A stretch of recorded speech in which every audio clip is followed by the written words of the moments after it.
The facts have yet to emerge about what happened in Boston on Monday, but that hasn't stopped the 24-hour news media from speculating and misreporting the information. First, we were told a Saudi national was being held suspect, which was quickly retracted. Then yesterday, there were widespread reports that a new suspect had been arrested, which turned out to be false as well. The media coverage in the last few days has exemplified what's wrong with the racing to report mentality. In fact, USC journalism professor Judy Moeller said it best. She said, quote, "I fear we have permanently entered the age of the retraction. All the lessons of the past fail to inform the present. The rush to be first has so thoroughly swallowed up the principle of being right."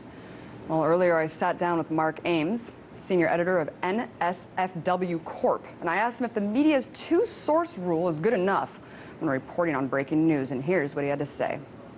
You know, I've thought about that. In the past, that rule has generally worked better, let's say, than other rules, but the real problem here is that is a lack of accountability. So you can say, well, I had two sources, but if the way you got the sources, or if your sources were bad, and we have no idea of knowing who those sources were, we have no idea of looking into how they actually collected that information, and there's no accountability, no one's fired, no one takes a pay cut or anything, then ultimately it doesn't matter. So the real problem here, I think, is not two sources or not two sources, but a lack of accountability. If there's no accountability, you're not going to worry as much about who your two sources are. You're going to worry more about the pressure you're getting to come up with the name or clues or whatever. Right, and that competition with the other media outlets, who can get it first, Right. who can report it And first. the internet and Twitter, and exactly. You know, it seems like the media, another side of this is that they're already shaping the narrative to fit an Al-Qaeda Muslim extremist attack. I mean,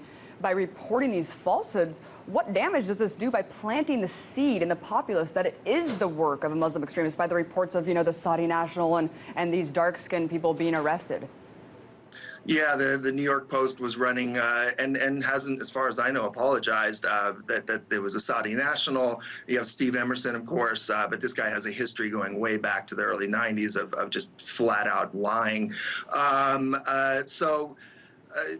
This, again, the lack of accountability. I mean, they put out this sort of incitement to mob violence against darker skinned or Muslims or perceived Muslims and Arabs. And it's essentially it's an incitement to riot. There was no there was no sort of and there wasn't an attempt to say, look, we're not sure, we don't know, this could be dangerous to say this or whatever. They just they let themselves go. And again, the problem is a lack of accountability. They don't get punished. Nobody's getting punished. The media outlets are not getting punished. I wonder if their ratings are even hurting. I mean, they may be thinking that if we don't even come up with rumors, our ratings are gonna suffer. People should organize and boycott against this or punish them somehow. But without punishment, it's we're stuck with this same crappy media creating the same problems over and over. And it could lend facts to why the majority of people in some sort of Fox News watchers, and also I think a lot of other people who just watch the corporate press in general, still think that Saddam was linked to 9/11, still think that there were WMDs in Iraq, still think that the anthrax attacks were perpetrated by Muslim extremists, because we don't have this kind of accountability. We don't have people coming out and saying, we were wrong, this was damaging to the discourse, damaging to our credibility, and we're sorry. We don't see that, Mark, in the media or political establishment, which could be a reason why we're seeing so much people understanding and promoting this false information. But Mark, we already know that the media and government will exploit the Boston event for their own agenda once the facts do come out. Once they do relay facts about whatever or whoever the perpetrator is, how are we supposed to believe them?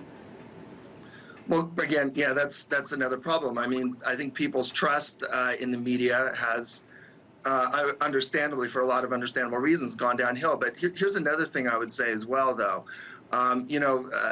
With the internet, there's been a huge rise of sort of media critics and citizen journalists and so on, and we can now break through. All kinds of people can sort of break through the previous stranglehold that the mainstream corporate media had over how information was disseminated. And yet, even with the rise of the internet and the rise of the sort of empowerment of a lot of alternative media, journalism has gone hugely downhill. I mean, I would not say journalism today is better than journalism was in the 70s or 80s. I wouldn't say it's having a better effect on checking power than it did in the 70s. At some point in the 80s, it conked out. But and so I think that's a really important question to try to answer. Why is it with so much more sort of decentralized media and a lot more watchdogs and a lot more media critics today, why has that not had a positive effect on the media? Why has the media gone downhill at the same time that everyone's watching it and criticizing it? Well, I think all of these alternative media outlets and also citizen journalists are trying to fill the gap, the giant void left by the failure and lack of transparency from the government and the media. And there's so much distrust festered, especially in the last decade. So people are constantly questioning. And then the problem is all these assertions that are way too early to say, and it kind of dilutes the discourse and injecting all of these false theories and speculations inside the discourse before anything has even come out. I mean, let's wait till the facts emerge, or at least what they're saying the facts are, before we can really pick it apart and counter it. But Mark, let's talk about something else that you've been vocal about. I mean, the Boston tragedy is coming off the heels of all these mass shootings. Yesterday, the Senate blocked the plan to expand background checks for gun buyers. You've called gun control legislation the worst kind of politics. Why? I've called Obama's political approach at the worst of all sort of approaches to gun legislation. The reason is this.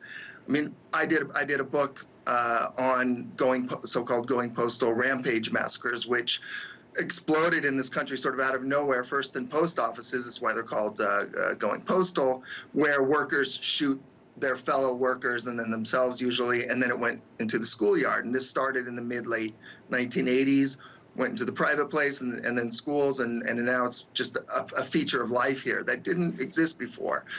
And what I found is actually a fairly obvious correlation between the explosion of inequality in this country and the rise of these shootings. Just as, you know, inner city violence in the 60s, you know, had a social and economic cause, which was poverty and racism, these shootings also have a cause, and we all sort of recognize that inequality has exploded. The reason why I said this is the worst of all possibilities or all legislations, because Obama is proposing to cut Social Security and Medicare. Under Obama, inequality has gotten even worse. So what you're doing is actually you're using gun legislation as a sort of culture war diversion from the real underlying problem, which is oligarchy control in this country, oligarchy power, oligarchy control, and growing inequality, which is just accelerating. When you try to legislate, you know, just taking away guns while also taking away people's Social Security and their Medicare, and when they're already suffering, what you do is you piss people off even more. You're not creating a kinder culture. You're not creating a better culture. And, you know, the Democrats are playing the same game that the Republicans are. So the Republicans will play on the fear game, and then the Democrats will play on the, you know, look how crazy the Republicans are. No one's talked about the underlying issue. Divide and conquer, Mark, is what I like to call this establishment. Both the Democrats and Republicans are responsible, and I couldn't agree more. I mean, putting a Band-Aid on something that's a much deeper-rooted issue is what we really should be addressing. That was Mark Ames, Senior Editor for NSFW Corp.